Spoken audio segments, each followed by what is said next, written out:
Então, Pedro, há uns 4 meses atrás, a gente estava aqui conversando sobre o impacto das enchentes no Rio Grande do Sul, não só no mercado de infraestrutura, mas no mercado de seguros em geral, e a gente teve ali um debate.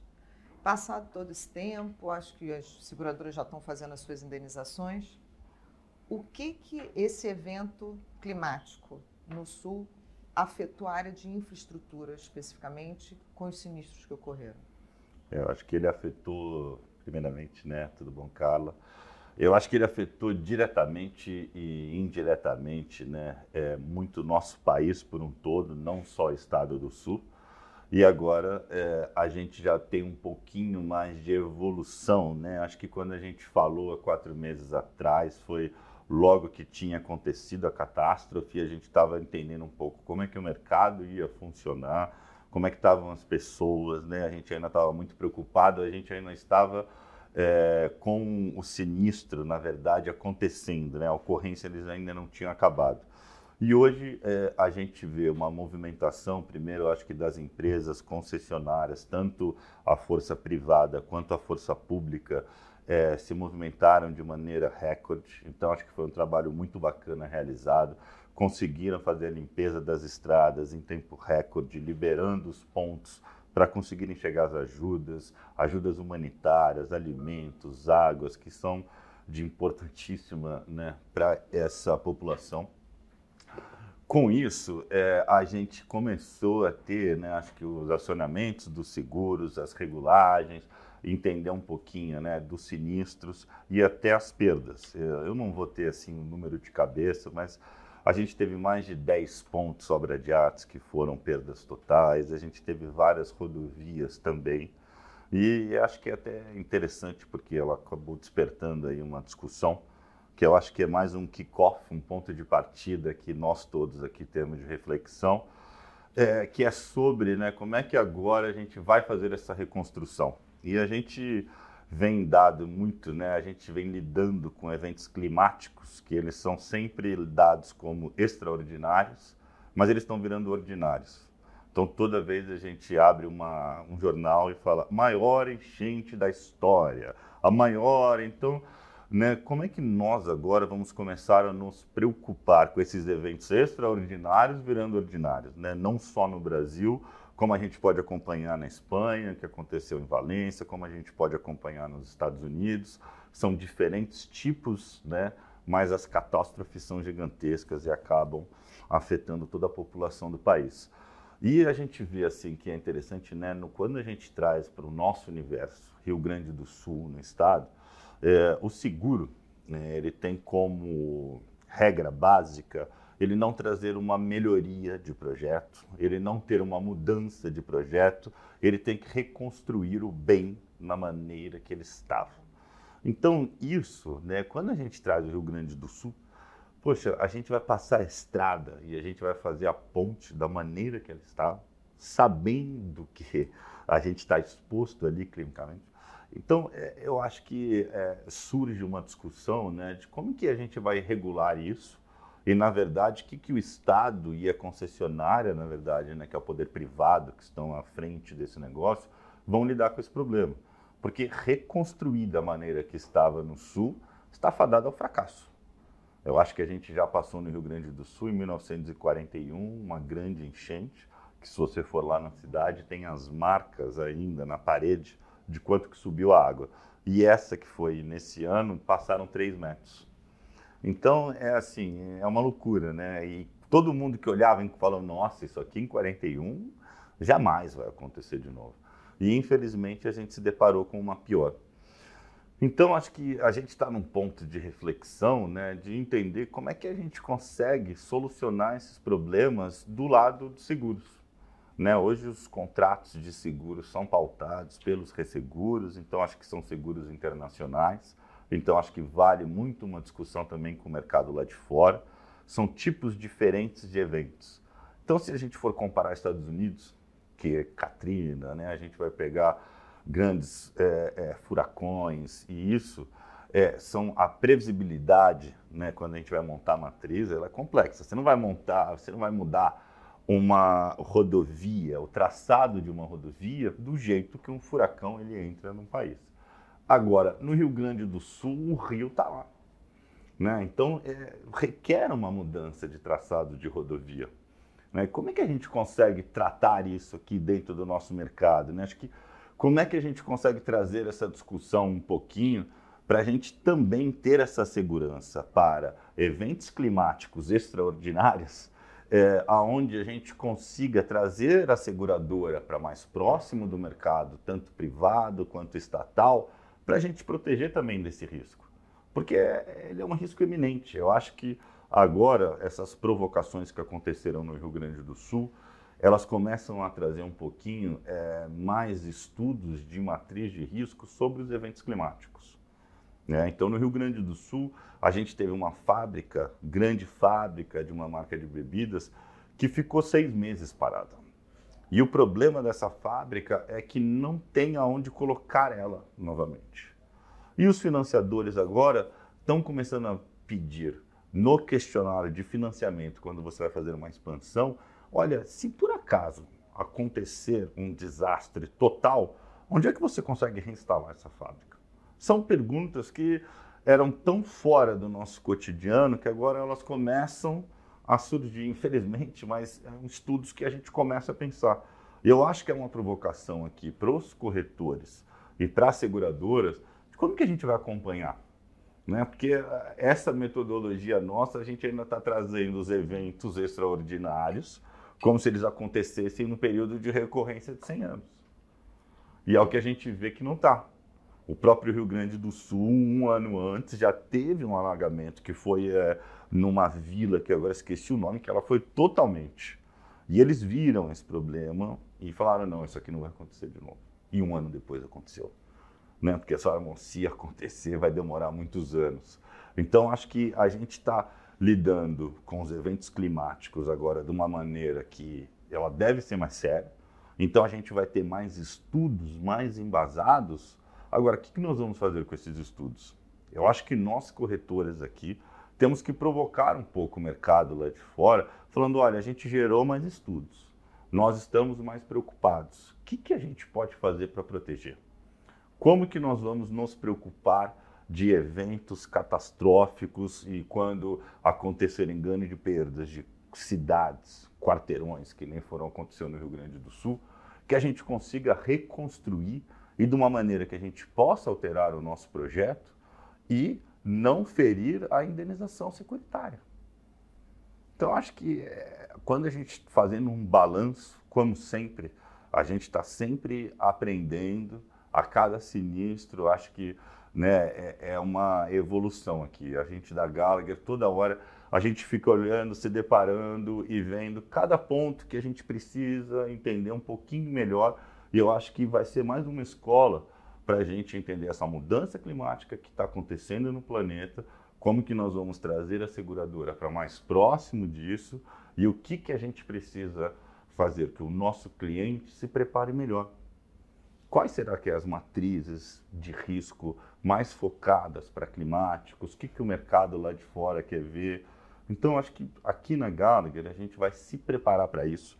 Até a gente vai montar um podcast super especializado em cima desse assunto. Vamos trazer alguns convidados, alguém do mercado privado que já passou por um sinistro parecido, alguém de regulação, para a gente poder começar essa discussão, porque a gente aqui a gente não tem todas as respostas para essas perguntas, mas a gente gostaria de construir. Eu acho interessante a gente começar a provocar. Então, a trazer todo mundo, acho que quem quiser participar, fazer perguntas, é interessante para a gente poder levar para o mercado lá de fora. A gente sabe que o mercado nacional, ele é pautado pelo resseguro. Então, se a gente quiser trazer uma discussão, a gente tem que começar lá fora.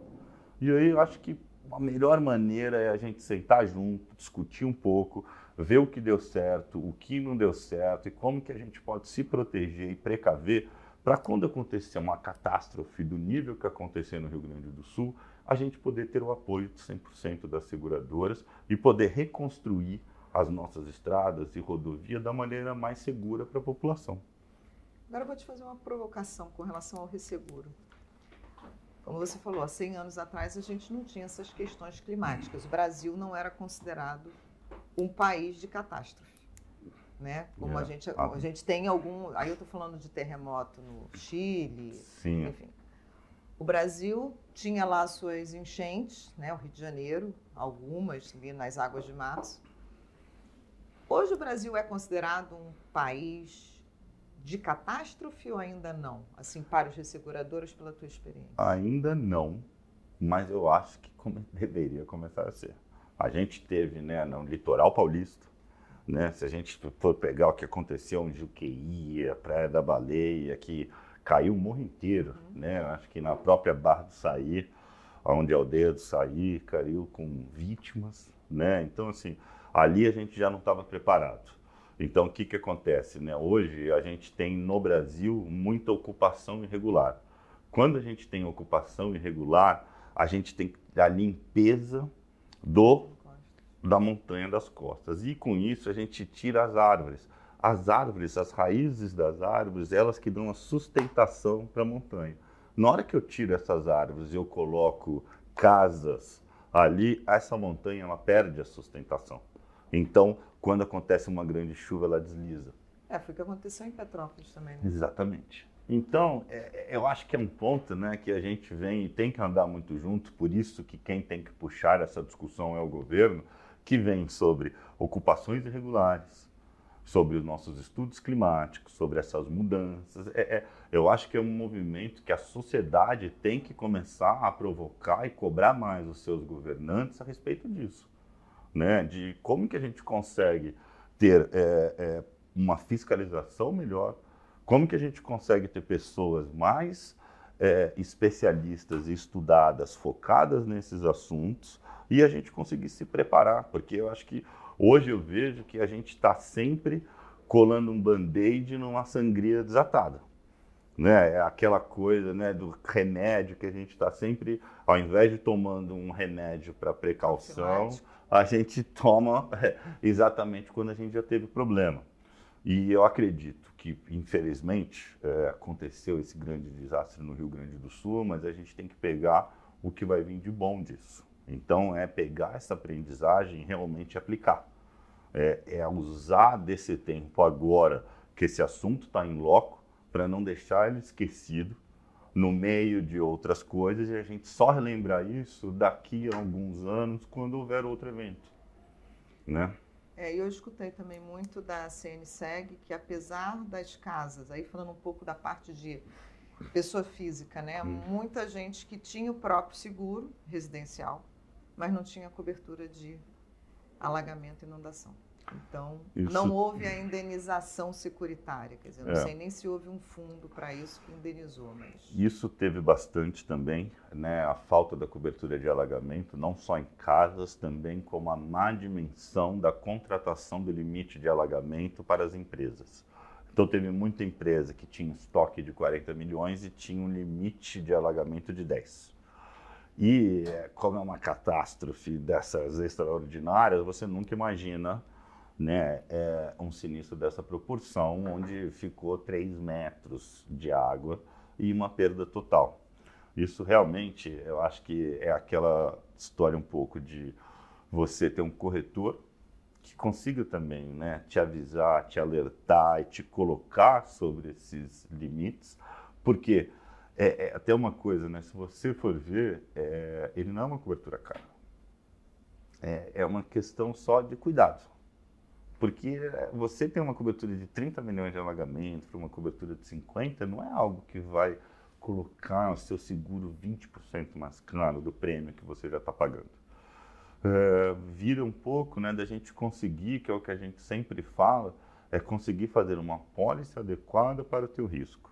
Eu acho que tanto a parte empresarial, que já se preocupava, mas muito mais do residencial, que acabava contratando, às vezes, uma apólice que o banco acabava enviando, né, que você nem pegava. Foi a primeira vez que eu acho que vi uma apólice, que abriu ela para entender e falou, nossa, é aqui que é o meu alagamento? Putz, só tem isso aqui de alagamento. Então, acho que também teve uma provocação nesse sentido para a gente começar a utilizar mais esses seguros, né? Aqui o seguro de pessoa física no Brasil, infelizmente, ele é pouco explorado.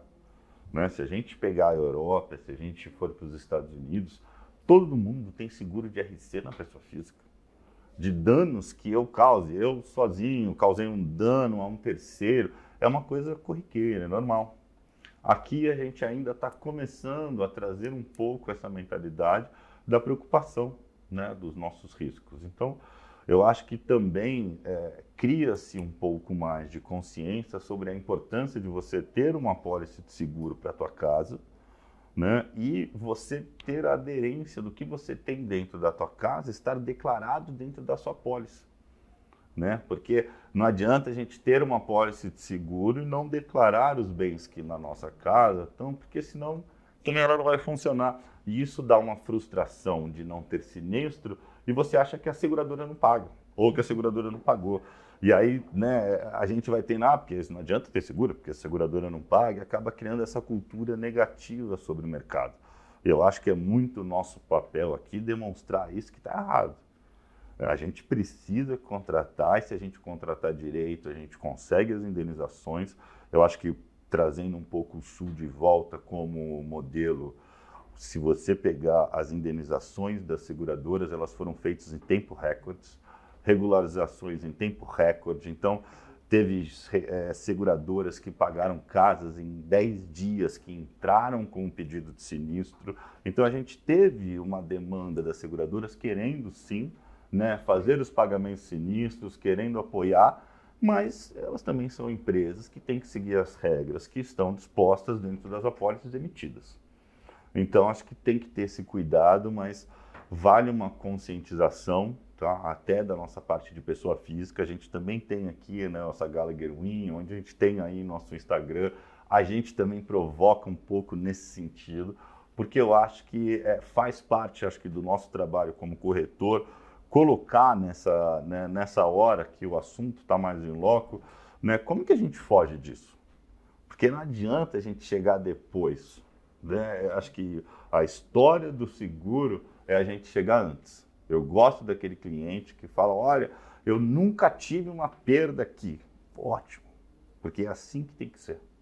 O teu negócio não é para ter perda, o teu negócio é para ter lucro em cima da tua operação.